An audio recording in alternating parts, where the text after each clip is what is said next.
Hello students, today we are going to discuss about the cardiac cycle. Cardiac cycle में आज हम cardiac functioning के बारे में बात करेंगे, जिसमें हम cardiac cycle के बारे में बात करेंगे कि कैसे हार्ट हमारी पूरी बॉडी में ब्लड पंप करता है। हार्ट का फंक्शन मेनली क्या होता है? To pump blood to all the body parts. पूरी बॉडी में जो भी पंपिंग ऑर्गन होता है हमारा ब्लड का, वो है हार्ट ही हमारी पूरी बॉडी में ब्लड सप्लाई करता है।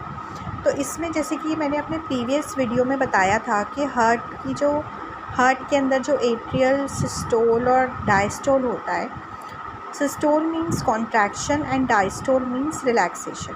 तो इसमें जैसे कि आप फिगर में देख रहे हो कि पूरी एक जो टोटल पीरियड ऑफ साइकिल है वो होती है 0.8 सेकेंड की, जिसमें एट्रियल सिस्टोल होता है 0.1 सेकेंड का, then ventricular systole which is 0.3 second के लिए होता है, और कंप्लीट कार्डियक डायस्टोल होता है। कंप्लीट कार्डियक डायस्टोल का मतलब होता है कि हार्ट पूरा 0.4 सेकेंड के लिए रिलैक्स करेगा। इसका मतलब है कि कॉन्ट्रैक्शन का जो फेस है वो भी 0.4 सेकेंड का है और रिलैक्सेशन का फेस भी 0.4 सेकेंड का है। तो ऐसे ही कॉन्ट्रैक्शन रिलैक्सेशन कॉन्ट्रैक्शन रिलैक्सेशन, ऐसे ही पूरी कार्डियक साइकिल हमारी, एक साइकिल जो कॉन्ट्रैक्शन और रिलैक्सेशन की होती है वो 0.8 सेकेंड की होती है। ये 0.8 सेकेंड की वन साइकिल होती है। ऐसे ही हमारा हार्ट बार बार कॉन्ट्रैक्ट रिलैक्स करता है। जैसे कि जब हम पल्स देखते हैं तो उसमें 1 मिनट में हम चेक करते हैं कि हमारे हार्ट ने कितनी बार बीट किया है, यानी कि उसने कितनी बार कॉन्ट्रैक्शन और रिलैक्सेशन की है। Detail functioning of the heart समझने से पहले आपको हार्ट के कंडक्टिंग सिस्टम को समझना होगा। जैसे कि आप इस फिगर में देख रहे हो कि सुपीरियर वीना केवा है जो हमारी अपर बॉडी से डीऑक्सीजनेटेड ब्लड लेके राइट एट्रियम में जाती है, और इंफीरियर वीना केवा है जो लोअर बॉडी से डीऑक्सीजनेटेड ब्लड लेके राइट एट्रियम में जाती है। जस्ट सुपीरियर वीना केवा की ओपनिंग के पास एक एसे नोड है, एंड राइट एट्रियम है, उसकी जो वॉल है, सेप्टम है, उसके अंदर है हमारा एवी नोड, ठीक है। और एक हमारा होता है पुरकिंजे फाइबर्स का नेटवर्क। ये सारा जो नेटवर्क है फाइबर्स का और ये जो नोड है, ये सारा इलेक्ट्रिकल इम्पल्सेस कैरी करने में हेल्प करता है। तो जो हार्ट की जो एक्टिविटी है, जो एक वेव आती है कि अब हार्ट को कॉन्ट्रैक्ट करना है, देन उसके बाद रिलैक्स करना है, इसमें इन सारे फाइबर्स का रोल है। और ये जो एसे नोड है ये इम्पल्स जनरेट करता है। इम्पल्स की जो एक बिगनिंग होगा कि ये एक्ट करता है एज अ पेस मेकर। आपने कई बार सुना होगा कि किसी के हार्ट में पेस मेकर लगा हुआ होता है। वो पेस मेकर होता क्या है? वो पेस मेकर जो होता है, आर्टिफिशियल पेस मेकर जो होता है, वो ऐसे नोड का काम करता है। मींस आपका इलेक्ट्रिकल इम्पल्स जनरेट करने का काम करेगा। हार्ट को जो काम करना है, जो एक्टिविटी जनरेट करनी है, वो जो उसका रोल जो है वो ऐसे नोड प्ले करता है। और जहाँ पर ये ऐसे नोड काम नहीं करता, वहाँ पर फिर आर्टिफिशियल पेस मेकर डाला जाता है जो कि हार्ट की एक्टिविटी। ऐसे ही ये लेफ़्ट एट्रियोवेंट्रिकुलर बंडल ब्रांच होती है जो फर्दर नेटवर्क ऑफ पुरकिंजे फाइबर्स में डिवाइड हो जाती है। अब जैसे कि आपको पता है कि हार्ट है की जो मसल है वो मायोकार्डियम से बनी है। मायोकार्डियम मतलब कार्डियक फाइबर से बनी है, जो कि इनवॉलेंट्री होते हैं, जो खुद ही अपनी एक्टिविटी को जनरेट करते हैं, वो हमारे कंट्रोल में नहीं होते। जैसा कि मैंने आपको बताया कि कार्डियक जो साइकिल होती है उसमें स्टेजेस होती हैं। पहला होती है atrial systole, ventricular systole and then complete cardiac diastole. अब जब सुपीरियर वीना केवा और इंफीरियर वीना केवा जब डीऑक्सीजनेटेड ब्लड राइट एट्रियम में लेकर आती हैं, तभी जो हमारी जो पल्मोनरी वेन्स हैं वो भी अपना जो ब्लड है वो लेफ़्ट एट्रियम में डालती हैं, जो कि ऑक्सीजनेटेड ब्लड होता है। अब यहाँ से जो एट्रियोवेंट्रिकुलर वॉल्स हैं वो ओपन हो जाएंगी, क्योंकि एट्रिया में प्रेशर इंक्रीज़ कर गया है और ब्लड जो है वो फ्लो करेगा टू द वेंट्रिकल्स।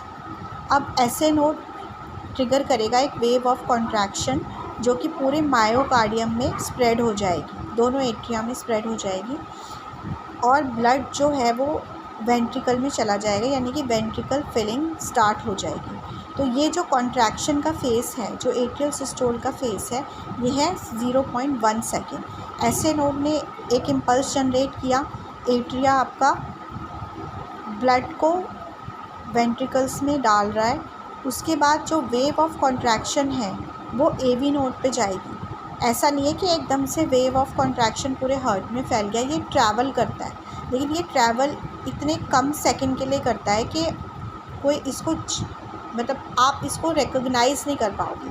0.1 सेकेंड बहुत ही छोटा ड्यूरेशन है। आफ्टर एट्रियल सिस्टोल अब टर्न आती है वेंट्रिकुलर सिस्टोल।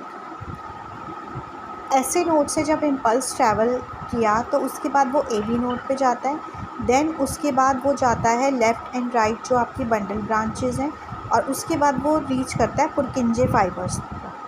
इसके बाद जो हमारा वेंट्रिकल में कॉन्ट्रैक्शन स्टार्ट होगा और वेंट्रिकल्स में प्रेशर इंक्रीज़ होगा। जब वेंट्रिकल में प्रेशर इंक्रीज़ होगा तो जो हमारी सेमीलुनार वॉल्स है वो ओपन हो जाएगी और ब्लड जाएगा हमारे पल्मोनरी आर्टरीज और आयोटा में। जो वेंट्रिकुलर सिस्टोल का फेस होता है ये होता है 0.3 सेकेंड का।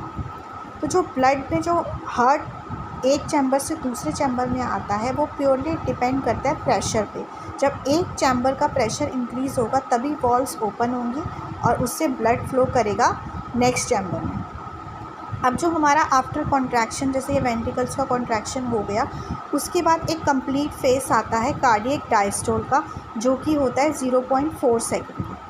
When atria and the ventricles दोनों रिलैक्स करते हैं। During this time the myocardium recovers until it is able to contract again, यानी कि इसमें हमारा जो हार्ट की मसल होती है वो रिकवर करती है क्योंकि उसे दोबारा से कॉन्ट्रैक्ट करना है, और एट्रिया अपने आप को दोबारा फिल करने के लिए प्रिपेयर करता है। The valves of the heart and the great vessel open and close according to the pressure, जो कि मैंने आपको बताया कि प्रेशर पे डिपेंड करता है। अगर जिसका प्रेशर ज़्यादा होगा वो नेक्स्ट, अगर एट्रिया में प्रेशर इंक्रीज़ कर रहा है तो वॉल्स ओपन हो जाएंगी और ब्लड जो है वो वेंट्रिकल्स में जाएगा। When the ventricles contract, there is gradual increase in the pressure in these chamber, and when it rises above the atrial pressure, the atrioventricular wall close. जैसे कि मैंने आपको बताया कि जब वेंट्रिकल्स का प्रेशर इंक्रीज़ हो जाता है देन द एट्रियल प्रेशर, क्योंकि वेंट्रिकल से धीरे धीरे ब्लड एट्रियम से धीरे धीरे ब्लड वेंट्रिकल्स में जाता है तो वेंट्रिकल का प्रेशर इंक्रीज़ हो जाएगा। जैसे ही वेंट्रिकल का प्रेशर इंक्रीज़ होगा ये वॉल्स क्लोज हो जाएंगी, जिससे कि back flow of the blood नहीं होगा। When the ventricular pressure rises above that in the pulmonary artery and in the aorta, the pulmonary and the aortic valves open and the blood flows into these vessels. When the ventricles relax and the pressure within them falls, the reverse process occurs. First the pulmonary and the aortic valve close, then the atrioventricular valves open and the cycle begins again. इसमें आपको ये बताया जा रहा है कि जब हमारी सेमीलुनार वॉल्स जो कि पल्मोनरी आर्टरी और आयोटा में हैं, जब वो क्लोज़ हो जाती हैं तो फिर अगेन एवी वॉल्स, क्योंकि फिर वापस से वेंट्रिकुलर एट्रियम की फिलिंग जो है वो स्टार्ट हो जाती है। तो ये जो सीक्वेंस है ये ओपनिंग और क्लोजिंग का ये होता रहता है, और ब्लड जो फ़्लो करता है वो एक ही डायरेक्शन में फ़्लो करता है। Back flow of the blood नहीं होता due to the closing of the valves. अब इसी से ही हमारी जो हार्ट साउंड है वो डेवलप करती हैं, जो कि आपको सुनाई देती हैं लब डब लब डब। वो इन्हीं opening and closing of the valves की वजह से आपको सुनाई देती हैं। जो फर्स्ट साउंड है लब की वो आपको कब सुनाई देती है? During the ventricular systole. जब वेंट्रिकल्स में प्रेशर इंक्रीज़ करता है तो जो एट्रियोवेंट्रिकुलर वॉल्स हैं ये क्लोज़ होती हैं, जिसकी वजह से आपको जो आवाज़ सुनाई देती है वो है लब। सेकंड साउंड जो डब की आवाज़ होती है वो थोड़ी सी सॉफ्टर होती है, और वो कब आपको सुनाई देती है? Due to the closure of the aortic and the pulmonary walls.